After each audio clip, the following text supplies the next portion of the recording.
ಸ್ನೇಹಿತರೆ, ನೀವೀಗ ನೋಡುತ್ತಿರುವುದು ಕನ್ನಡದಲ್ಲಿ ಸಾಲಿಡ್ ಎಡ್ಜ್ ಟ್ಯುಟೋರಿಯಲ್ಗಳ ಸರಣಿ.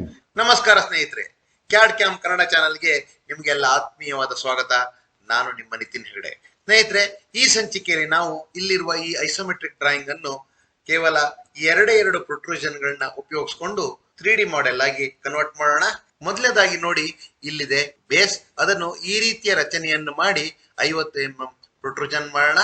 ಅದರ ಮೇಲೆ ನೋಡಿ, ಈ ರೀತಿಯ ಒಂದು ರಚನೆಯನ್ನು ಮಾಡಿ ಅದನ್ನು 15 mm ಪ್ರೊಟ್ರೂಟ್ ಮಾಡೋಣ.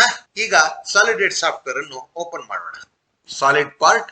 ಈಗ ಮೊದಲನೇದಾಗಿ ಪ್ರೊಟ್ರೂಷನ್ ಅನ್ನೋದನ್ನ ಕ್ಲಿಕ್ ಮಾಡೋಣ. ಯಾವ ಪ್ಲೇನ್ ಕೇಳ್ತದೆ? ಈ ಪ್ಲೇನ್. ಈಗ ನಾವು ಈ ಒಂದು ರಚನೆಯನ್ನು ಮಾಡೋಣ. ನೋಡಿ, ಇದು 55, ಇದು 15 ಇದೆ. ರೆಕ್ಟಾಂಗಲ್, ಇಲ್ಲಿಂದ ಇಲ್ಲಿವರೆಗೆ ಒಂದು ರೆಕ್ಟಾಂಗಲ್ ಹಾಕಿ, ಈಗ ಕನೆಕ್ಟ್, ಇದರ ಮಧ್ಯ ಬಿಂದು ಈ ಲೈನಿಗೆ ಕನೆಕ್ಟ್ ಆಗಲಿ.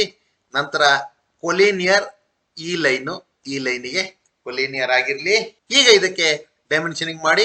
ಸ್ಮಾರ್ಟ್ ಡೈಮೆನ್ಷನ್ 55 ಹಾಗೆ 15. ಇದಾದ ನಂತರ ಇಲ್ಲಿ ನೋಡಿ, ಒಳಗಿರುವ ಕಟ್ಔಟ್ ಮಾಡಬೇಕು. ಅದನ್ನು ಕೂಡ ಇಲ್ಲಿ ರೆಕ್ಟಾಂಗಲ್, ಈ ಲೈನ್ ನಲ್ಲಿ ಕ್ಲಿಕ್ ಮಾಡಿ ಹೀಗೋಗಿ ಈ ರೀತಿ ಮಾಡಿ. ಈಗ ಮತ್ತೆ ಕನೆಕ್ಟ್, ಈ ಒಂದು ಮಧ್ಯ ಬಿಂದು ಇಲ್ಲಿಗೆ ಕನೆಕ್ಟ್ ಆಗ್ಲಿ. ಅದೇ ರೀತಿ ಕೊಲಿನಿಯರ್, ಈ ಲೈನಿಗೆ ಕೊಲಿನಿಯರ್ ಆಗಿರ್ಲಿ. ಈಗ ಇದಕ್ಕೆ ಡೈಮೆನ್ಷನಿಂಗ್ ಮಾಡೋಣ. ಸ್ಮಾರ್ಟ್ ಡೈಮೆನ್ಷನ್, ಇದು 5 ಹಾಗೆ ಇಲ್ಲಿಂದ ಇಲ್ಲಿಗೆ 35. ಈಗ ಟ್ರಿಮ್, ಈ ಲೈನ್ ಅನ್ನು ಟ್ರಿಮ್ ಮಾಡಿ. ನೋಡಿ ಸ್ನೇಹಿತರೆ, ಈಗ ಈ ಭಾಗದ ಎಲ್ಲ ಡೀಟೇಲ್ ಗಳು ಇಲ್ಲಿ ಆಗಿದಾವೆ. ಇದರ ದಪ್ಪ 50 mm. ಅದನ್ನು ಮಾಡೋಣ. ರಿಟರ್ನ್ 50 ಅಂತ ಎಂಟರ್ ಮಾಡಿ ಈ ಬದಿಗೆ ತೋರಿಸಿ ಕ್ಲಿಕ್ ಮಾಡಿ ಫಿನಿಶ್.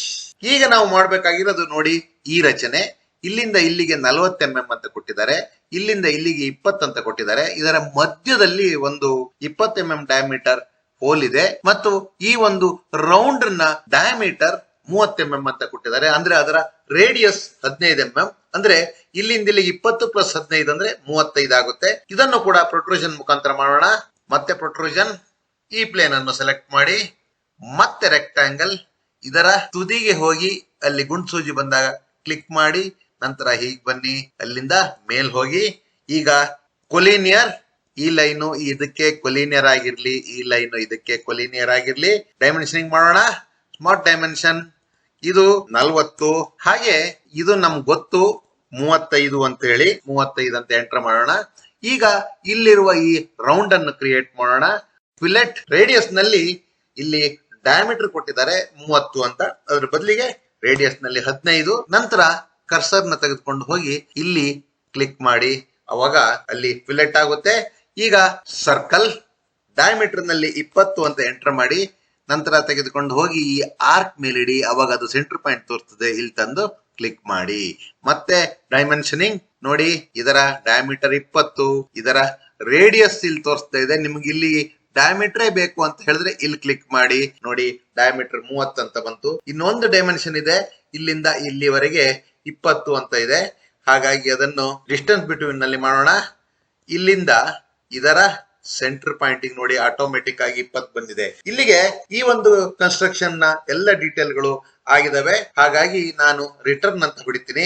ಎಷ್ಟು ದಪ್ಪ ಅಂತ ಕೇಳ್ತದೆ, ಅಲ್ಲಿ 15 ಇದೆ. ಆ ಕಡೆ ಈ ಕಡೆ ಹೋಗ್ಬಾರ್ದು. ಇಲ್ಲಿ ಸಿಮೆಟ್ರಿಕ್ ಎಕ್ಸ್ಟೆಂಟ್ ಹೋಗಿ ಇಲ್ಲಿ 15 ಅಂತ ಎಂಟರ್ ಮಾಡಿ ಕ್ಲಿಕ್ ಮಾಡಿ ಫಿನಿಶ್.